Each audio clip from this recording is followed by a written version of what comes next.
from patriarchy, sexism, and the much more abhorrent one that we know today, which is a stigma in our society, gender-based violence.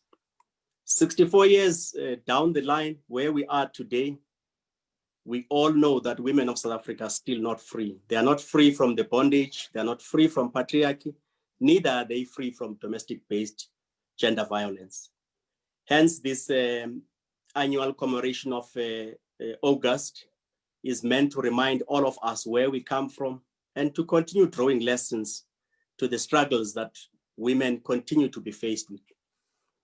But then, Comrade Chair, why then at Jack Simon's local government lecture on a Women's Month? I thought many of us will recall his significant role that he has played, and knowing very well that he has devoted his life to the struggle for freedom and particularly committed himself to the liberation of women, especially the plight of African women.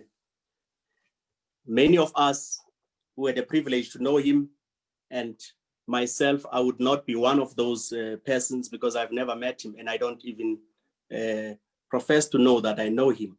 But what I do know in my little reference and participation in general is that Jack Simons was a teacher. He was an intellectual of high standing in the liberation movement. And he used his intellectual prowess to characterize, contextualize, and bring into sharp focus the struggles of African women at a time when it was not fashionable to do so. He also aligned himself with the oppressed and used these sharp intellectual skills to amplify their voice. In one of his writings, having looked at one of his books, African Women, Their Legal Status in South Africa, wherein it reflected on the legacy the book and his writings bequeathed to the struggles of African women in South Africa. It is as relevant as it was in 1968, 52 years ago, when it was first published. In that book, he drew the convergence of history, of politics, economic exploitation, oppression of women, and indeed reflected on the national question. All of these were the abiding interest of his life. He also dealt quite sharply with the jaundice issue, some of the areas around the colonial past, around the reflection of African way of life, and also drew into sharp focus how he exposed the crudities of patriarchy and also lamenting on the subjugation of Africans into forced labor. And drawing on that writing, Chairperson, I also looked at what was the reflection on his life after his passing in 1995. Former General Secretary of the party, Comrade Charles Ngakula, quoted from his book in delivering the eulogy after his passing in 1995. And this is what he reflected on the book written by Prof. Simons. Like all benevolent despots, the patriarchal rulers identified the common goal with their own ambitions and appetite, deprecated the capacity of their subject for self-rule, and considered that cases of hardship arising out of an abuse of authority were a small price to be paid by others for the perpetuation of their miniature empires. The victims had reasons to think otherwise, close quote. Comrade Charles also used this quote to appeal to the party at the time to honor the memory of Jack Simons by pledging itself to be the voice of conscience of those, the victims of the past, the present and the future, and also the reason to think otherwise. And these are the victims that he characterized at the time: the poor, the workers, the unemployed, who camp in our streets, begging for jobs for a dime to feed their children, the victims of Marikana who lost their lives 8 years ago. We must do everything in our power to ensure that their memory and that of Comrade Jack Simons does not fade. He also epitomized an intellectual tradition of robust engagement, using tools of analysis to point the pitfalls of national consciousness to illuminate the path ahead. And in looking at where we are, in reflecting for our case of today, the discussion around the role of local government, we also know that he has a hand in laying the foundation for the kind of constitutional dispensation that we all contend with. Of the many things that Comrade Simon did as part of his contribution to the struggle for freedom, there are two things that remain outstanding. And part of my reference to literature was area that I can think of that epitomizes the confluence between the struggles of women as well as the constitutional dispensation that we all face today. The negotiated settlement of 1993, the future of our multi-party democracy in South Africa, the committee that he chaired, that many of yourselves as veterans, you'll be very aware of and has been central in that work. And also steering the work to some of the two most important issues that Comrade Jack Salmon referred to in the Constitutional Committee that he chaired. And I would like to reflect on all those two issues that were very central to the kind of architecture of local government that we have today. Now, this document, what did it say about local government, the role of the state? The first issue that it reflected on was that South Africa shall be independent. It shall be unitary, it shall be democratic, it will be non-racial in character. Sovereignty shall belong to the people as a whole, shall be exercised by a central legislature, executive and administration. Provision shall be made for the delegation of powers from central authority to subordinate admin units for purposes of more efficient administration, in particular at the level of local government. It must be remembered that the Congress Alliance at the time did not want provincial governments, as they were seen to be another way in which the National Party regime wanted to retain authority and strength, uses the federal system through the back door. Instead, many of these areas that were central to the drafting committee actually preferred unitary state and local government being responsible for service delivery on the ground. The provinces as we have them today are reflected to as indeed one of those compromises that we have. However, Comrade Chair, that being said, the greater part of our constitutional framework of today is largely the outcome of Comrade Simon's work and his committee. And perhaps we must credit the committee and the wisdom of our forebears in putting together a very comprehensive constitutional dispensation that defined us. The question we should ask ourselves, though, are we living to the realities and some of the key attributes of our constitutional architecture that Comrade Simon and others painstakingly put together for us to strengthen local government? So as we contemplate a post-COVID local government reality, it is perhaps appropriate to give some of the historical context of the road that we have all traveled, reflect on some of the implications of COVID-19 for local government and areas that perhaps we want to propose for reform. One of the areas that I would like to characterize where we are, Comrade Chair, we now have 25 years of local government system in our country. So if we were to sit and ask ourselves a critical question, how would we describe that? For me, from where I stand, I view it as a path of an imperfect transition that we have gone through. As we are all aware that 25 years down the line, from 1995, where we laid the bedrock of the constitutional dispensation that found final expression in the constitutional document that was adopted on 8 May in the Constitutional Assembly in 1996, we have seen quite a lot of the guidelines that were in the 1988 document that Comrade Jack Salmon was central to. And one of the key issues that was very clear in this framing of our imperfect transition, that we can afford to sit in 2020 now and take a rear view of where we are. Why are we facing the kind of challenges we face and what needs to be done going forward? I would move, Comrade Chair, and say that the advent of democracy was accompanied by high optimism about the future that we wanted. Our nation was full of hope and enthusiasm, and yet that optimism obscured us from seeing some of the shortcomings of our governance system.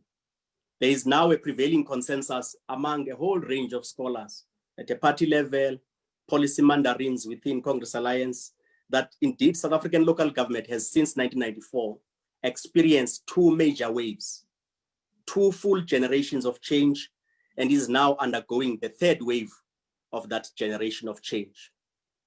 How would we characterize those three waves of change that have shaped our discourse since 1993? The first of these waves, many comrades will recall that it was ushered in through a piece of legislation that was negotiated called the Local Government Transition Act, which was essentially a product of the statutory forces, the non-statutory forces that were central to the driving of the demise of the apartheid system to birth the kind of system that we all want to see going forward.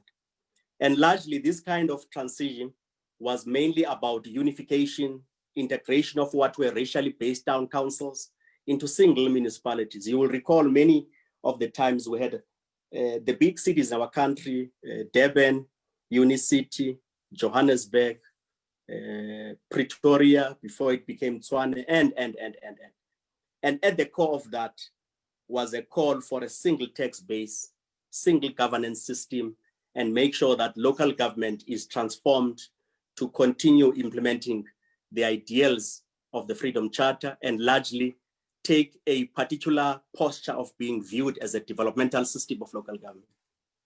When you look at where we are in terms of those areas, what was very central and probably part of its own culture remains with us today is that we have local government that operated in different styles and very different levels of capacity. And part of that was to make sure that as we transition it, we must have a much more elaborate policy position, which was then established through the white paper on local government that was promulgated in 1998. And one of the main questions, Comrade Chair, that was clearly outlined and articulated during that time was the question about what should local government do? And the white paper response was that local government, amongst other things, should be developmental in character, should also ensure that through a wall-to-wall system, we blanket our country in such a way that areas that were historically unserviced were able to bridge the revenue instruments in such a way that we can drive a much more elaborate and enduring constitutional dispensation that ensures that the most downtrodden of our people receive water, they receive services, we are able to provide services in areas that do not have a tax base. So the white paper defined local government in the main as local government committing to working with citizens and groups within community to find sustainable ways to meet their social, economic, material needs, and also to improve the quality of their lives.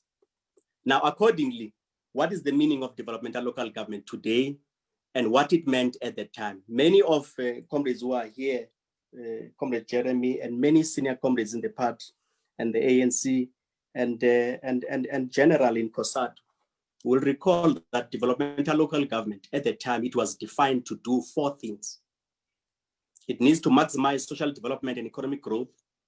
It needs to focus on integrating and coordinating the development activities of a variety of agents within the 3 spheres and general players in society, democratizing development by empowering communities to participate meaningfully in development, but also provide leadership, promoting the building of social capital and creating opportunities for learning and information sharing.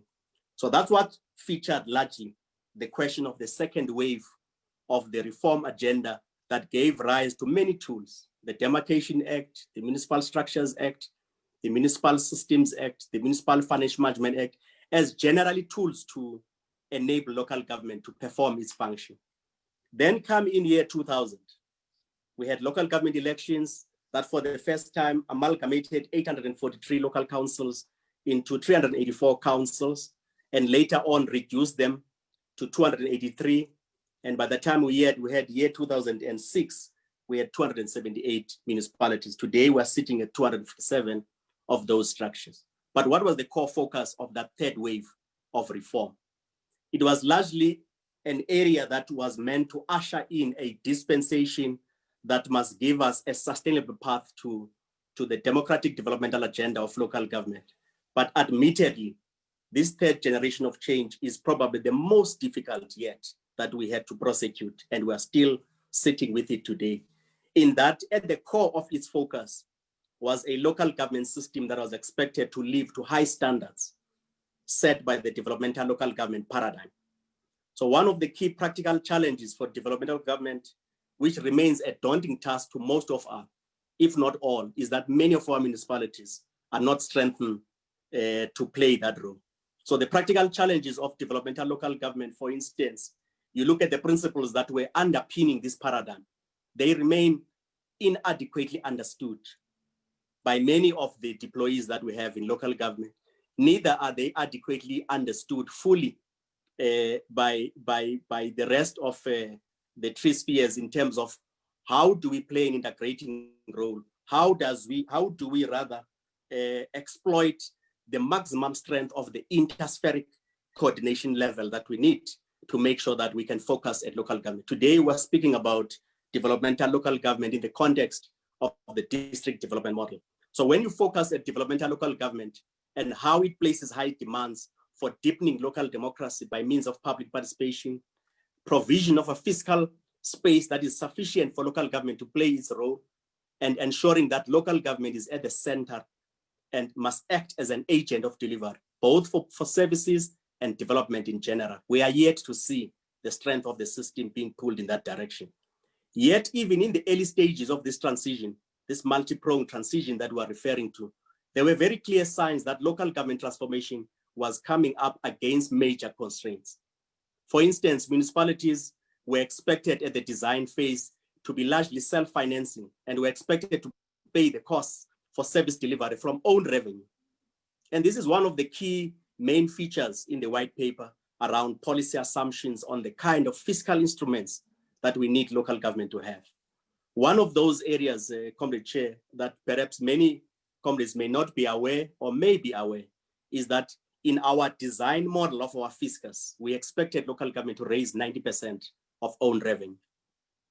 Yet it is proven time and again that many of our municipalities, it will remain unrealistic and elusive as a goal to achieve 90% own revenue in an environment where we have created the blanketing approach of wall to wall, and many of our areas will not be able to exercise the kind of legislative and regulatory levers precisely because of the contradictions of the land question in our country, the triple challenges of land reform, land distribution, and land restitution. Many of our areas, municipalities, will not be able to tap into that tax base.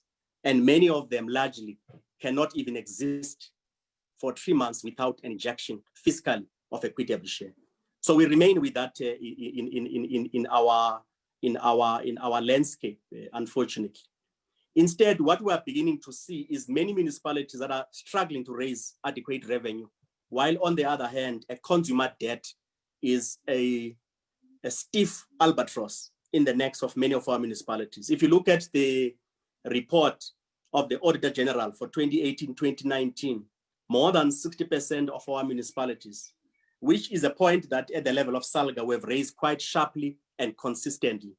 And we're quite happy that Auditor General, for the first time, is now citing it as a major risk that we have. That 60% of revenue shown in the books of municipalities will never find its way into the bank accounts of municipalities, precisely because of the difficulties of collection, the challenges of unemployment, the state of underdevelopment, and many areas where many communities are just unable to pay for those areas. But in terms of accounting, these must remain in the books of municipalities. So AG report raises this issue using his language. This will never find its way into the bank accounts of municipalities. And what kind of debt are we talking about in terms of the albatross? We're talking about 183 billion rand as at September 2019. Today, we're fast approaching September 2020.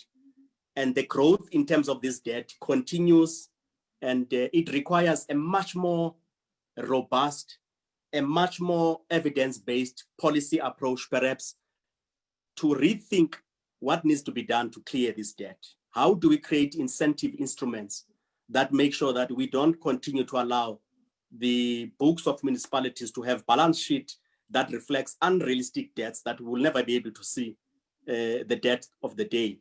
And the National Treasury Report of March 2020 puts it very clearly as a continuous reference that out of this amount of 181.3 billion rand as at last year, only 37 billion rand is realistically collectible.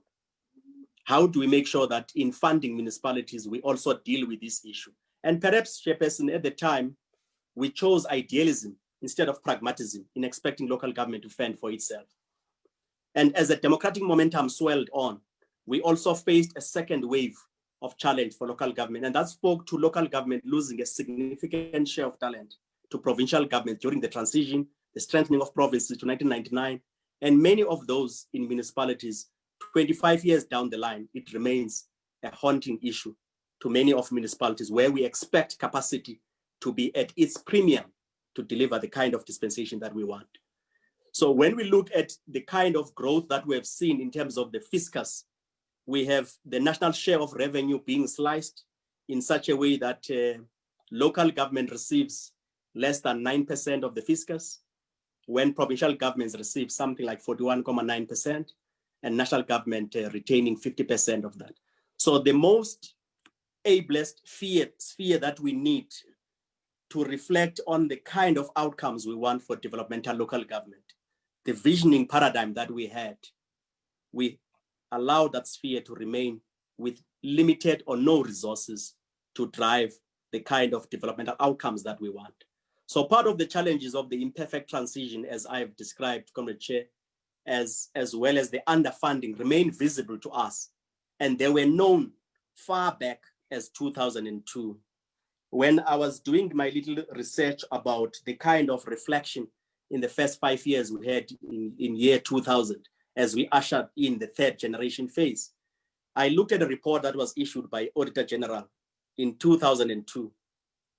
And at that time, it was foreseen and outlined to all of us that the total fiscal implications that are required for local government to implement just 4 of the tools that we passed at that time in our democratic parliament: the Municipal Structures Act, the Municipal Systems Act, the Municipal Financial Management Act.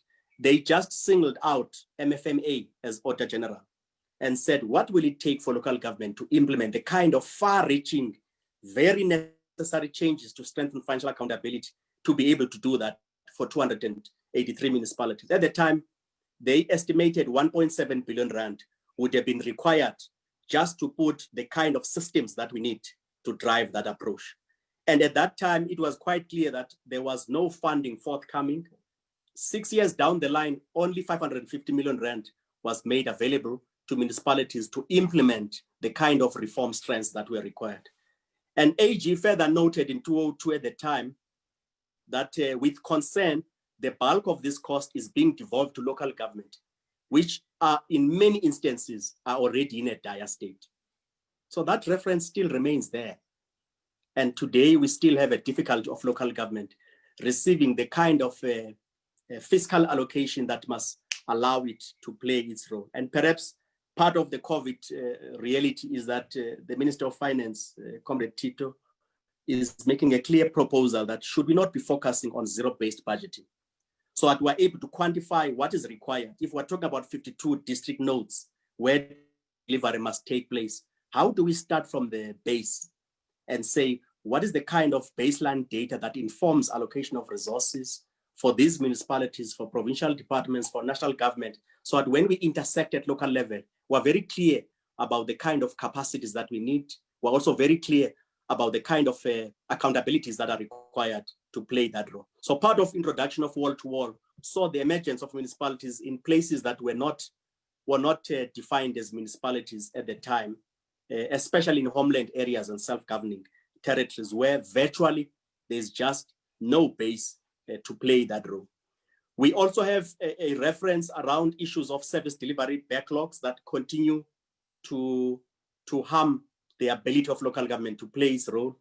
And most difficult also is the difficulties that we face also within the Congress movement, the difficulties of deployments in municipalities, the difficulties of intra-party politics that reflects many of the scar that we see in many of our municipalities.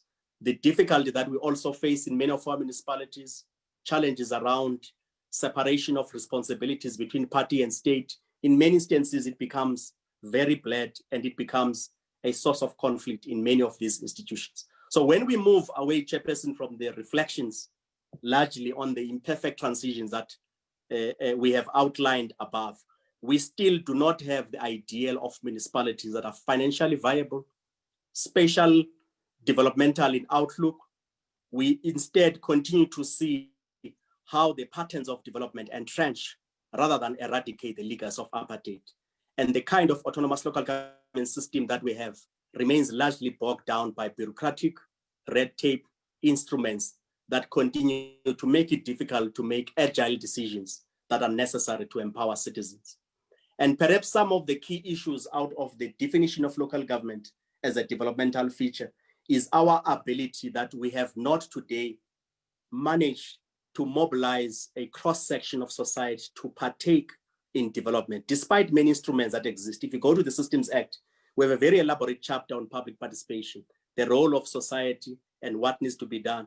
But yet that definition doesn't play itself largely in terms of the developmental outcomes, the quality of IDPs that we have in municipalities, and the directing of development in such a way that communities themselves become active agents of change as motive forces.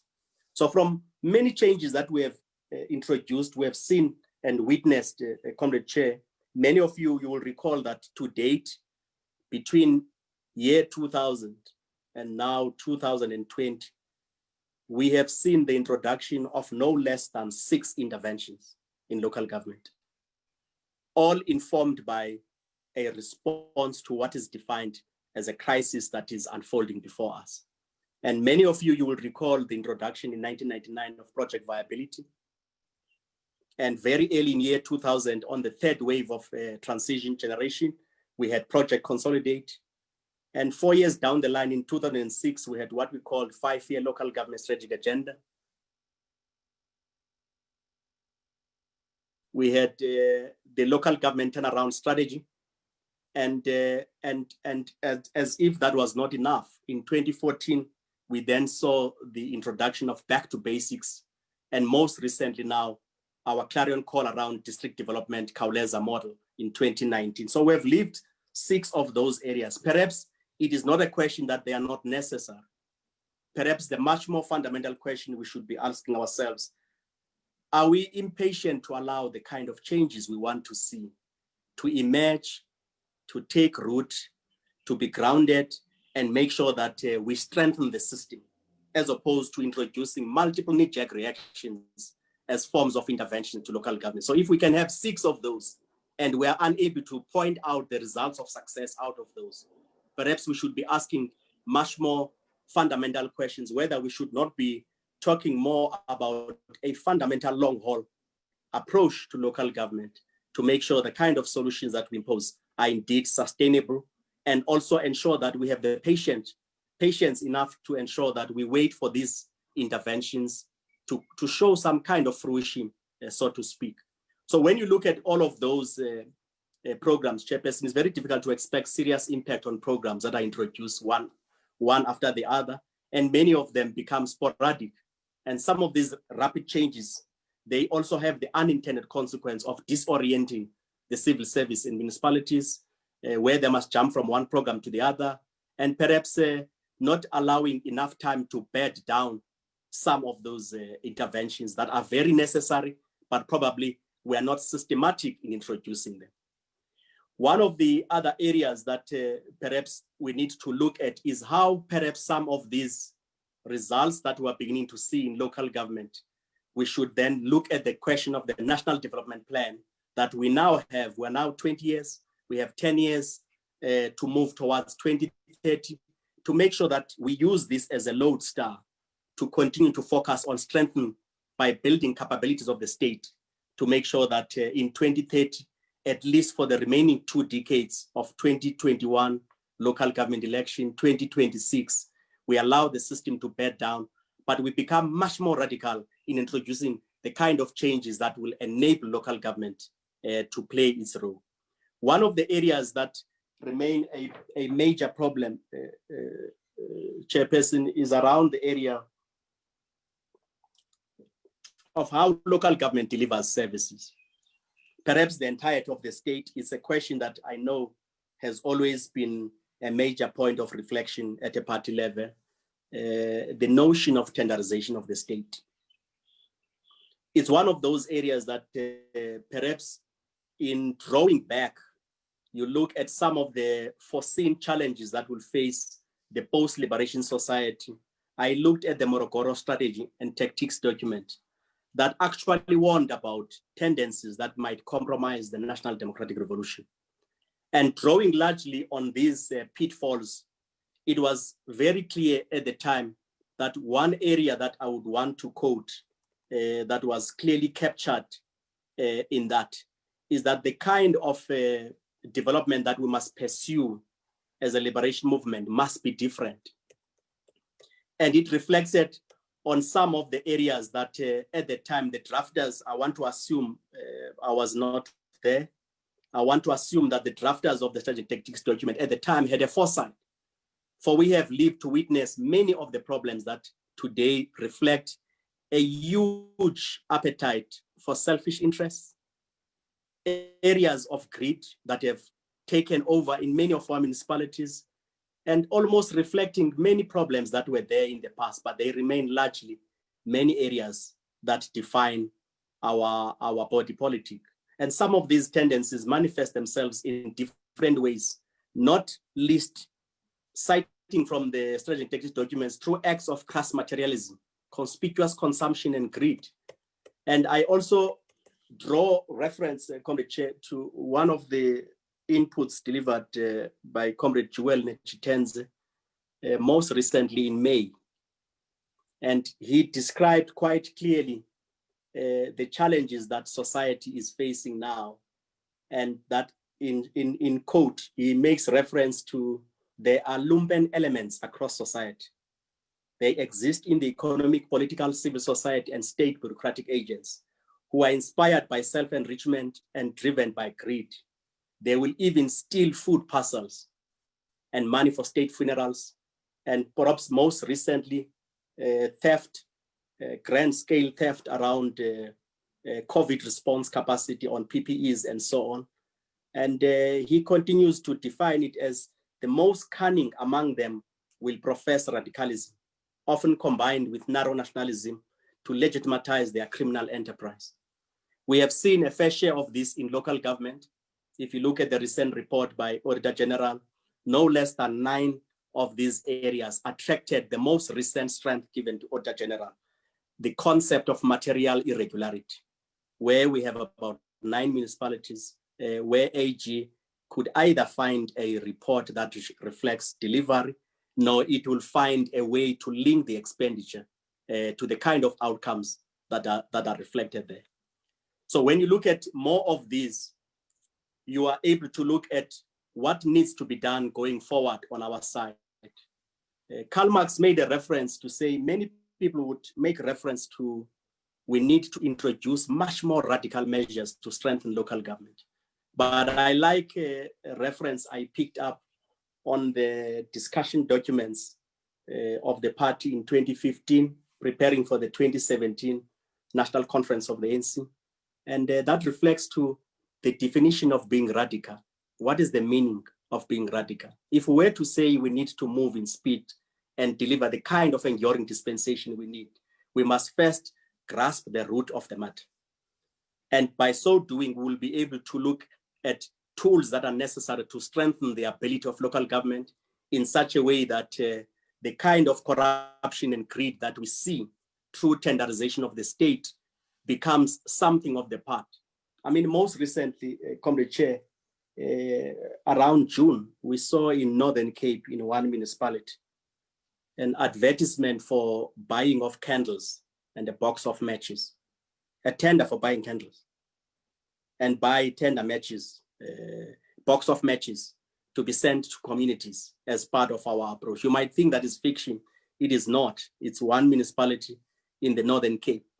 And we have many of those areas where simple things we could buy, we allow the middleman syndrome to take charge and siphon quite a lot of resources that otherwise would have been meant to be targeting our communities. So there has to be a particular approach to make sure that there is a significant fundamental overhaul on the areas of the fight against corruption, the fight against malfeasance, the fight against maladministration that continues to dog many of our municipalities.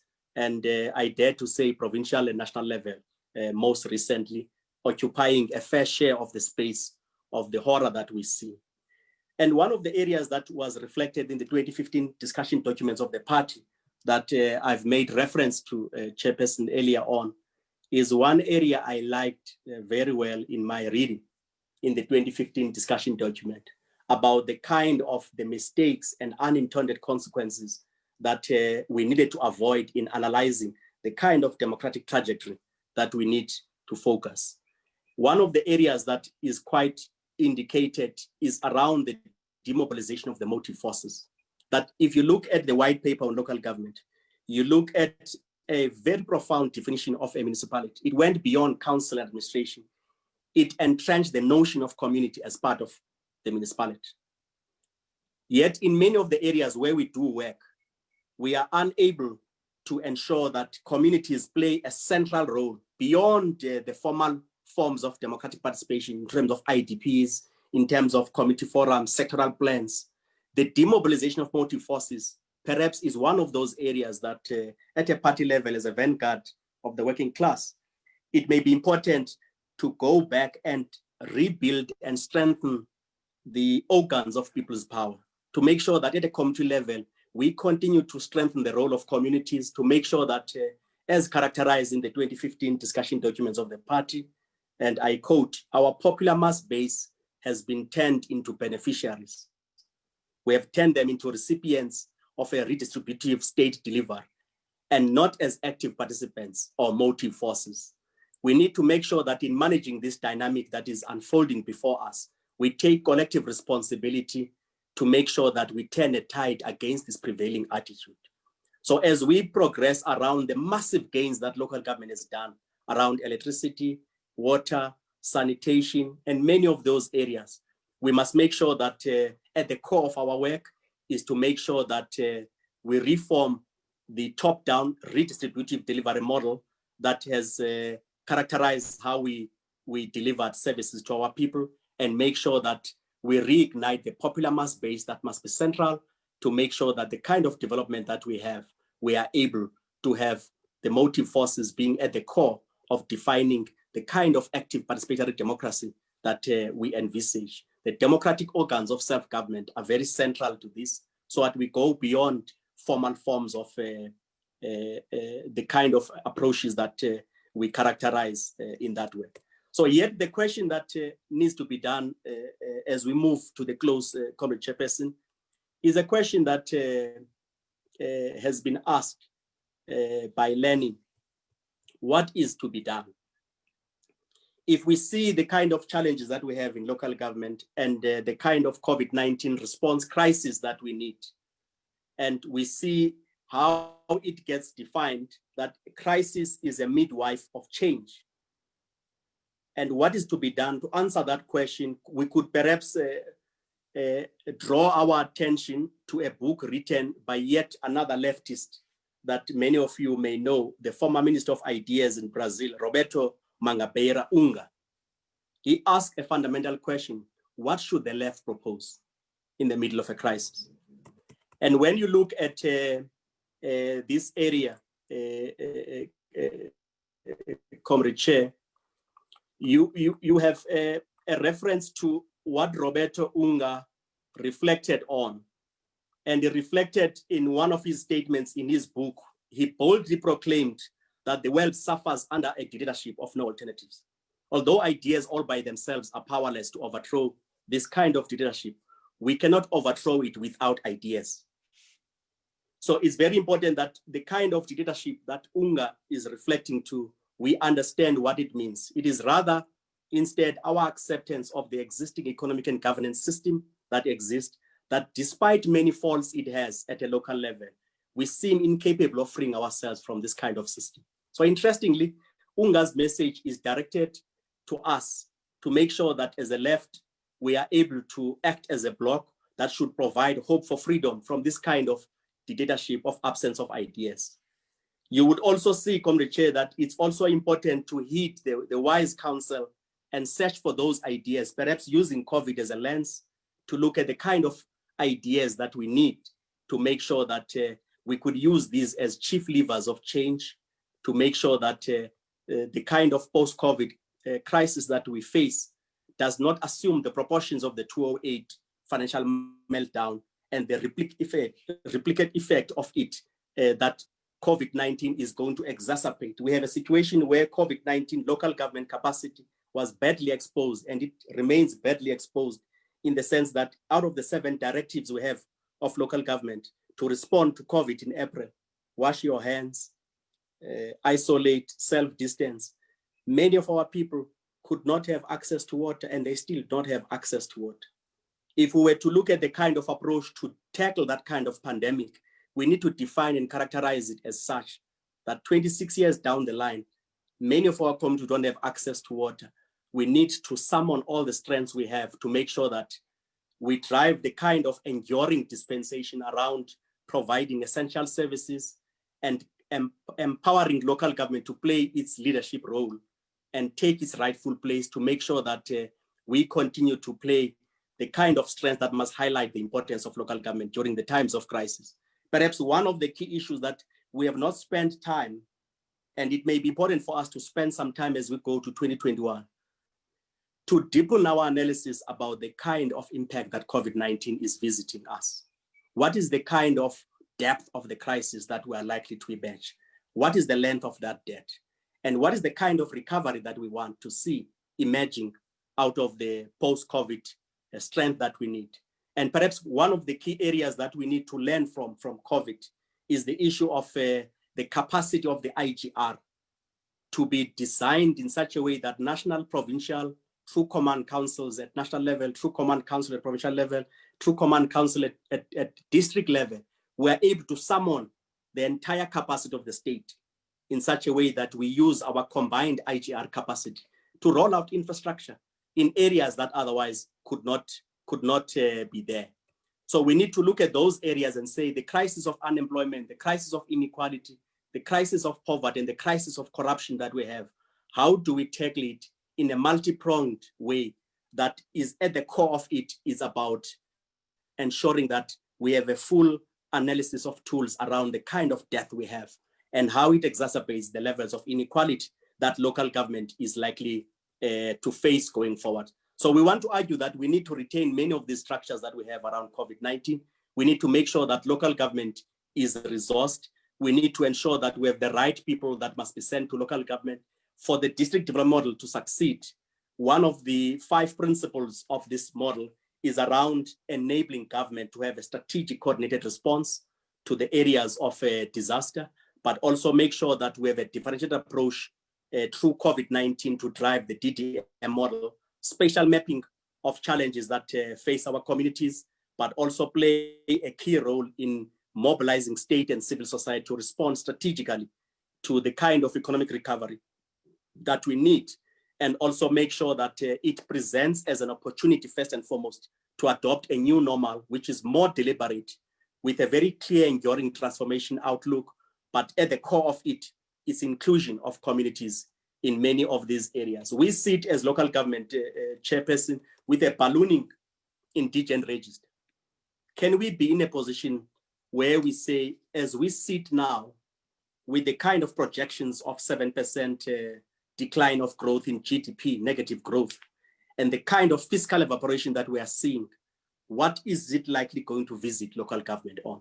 We currently sit with 3.6 million people in the indigent register of municipalities. That translates to about 18.5 households that receive access to water, sanitation. Now, will local government be able to do that going forward with a growth in unemployment at 31%? And how do we make sure that we are able to fortify local government and cushion it from these shocks that are largely going to visit somebody who loses a job in any of our industries? Those persons, local government is a safe cushion that must land there. Are we able to make sure that we are able to design the kind of support to local government to make sure that we have a much more sustainable approach to strengthening the ability of local government to play its role? The last component, chairperson, of my input is around our approach to 2021 and beyond. And one of the areas that perhaps continues to elude all of us is around approaching 2021. The 5th democratic administration of local government will be ushered in next year. We will also have the same in 2024. So one of the enduring questions we should continue to ask ourselves is make a reference to the seminal document of the ANC around the eye of the needle, through the eye of a needle. What kind of cadres that we need to lead the transformation of local government? What kind of attributes we need around those areas? One of the key issues outlined in terms of the kind of cadres we need to drive the NDR, amongst other things, I quote, a leader should lead by example. He should be above reproach in his political and social conduct, as also defined by revolutionary morality. Through force of example, a leader should act as a role model to ANC members and non-members alike. Leading a life that reflects commitment to strategic goals of the NDR includes not only being free of corrupt practices, it also means actively fighting against corruption. We now sit with the pandemic of corruption. We now sit with the pandemic of gender-based violence. We also sit with the unfinished business of the third generation of reform to local government. So as we approach 2021, we should ask this fundamental question: what is the kind of leadership that we should send to local government, and whether that leadership can be taken through to pass through the eye of a needle in such a way that the kind of agents that we have on the ground will play a role in fighting corruption. We also strengthen consequence management, which many of the time we speak about, but we are unable to see decisive action around these kind of areas. So we must not waste this crisis to go to waste. We must not allow this crisis to go to waste. And perhaps we must ask difficult questions as we approach 2021. And one of those areas is to make sure that we are able to ask what kind of developmental government that was articulated in the white paper, and what should we do to realize it? Secondly, what kind of funding model should we envisage for local government in the next phase of our democracy as we march towards 2030? How do we build capable state and capable communities, remobilizing communities to make sure that organs of people's power are engineered in such a way that they must take center stage to identify communities that need state support, the agility and responsiveness of local government to make sure that people do not remain passive agents of recipients of the state. Fourthly, do we still need a two-tier system of local government at a district level as we go forward around DDM? And what needs to be done to detenderize the state in such a way that we have these questions ourselves? Perhaps history as of today, Chairperson, will be kind to the kind of leaders like Professor Jack Simon, because they chose to write about it. They participated meaningfully in the process of history making as activists against apartheid, devoting their intellectual process to the service of humanity. The challenge for all of us as this generation is to find our mission and fulfill it. So part of it is answering these questions to help us discover that mission. Thank you very much. Wonderful. Thank you, Comrade Xolile. I think all of us deeply appreciate the effort, time, and thought that you've put into a very thoughtful intervention, which takes us over some decades. And I think very important to frame the questions in this way. And you've concluded by leaving us with five questions. What kind of local government do we actually want? And in particular, you refer to the white paper. What kind of funding model? How do we ensure that people are not just the passive recipients, communities are not the passive recipients of top-down delivery, but are active emancipators? Is the two-tier form of local government as envisaged still with the district model, is it still applicable? And this whole complex challenge of detenderizing the state. I'm sure there are other questions as well. Comrade, as you were speaking, there was quite a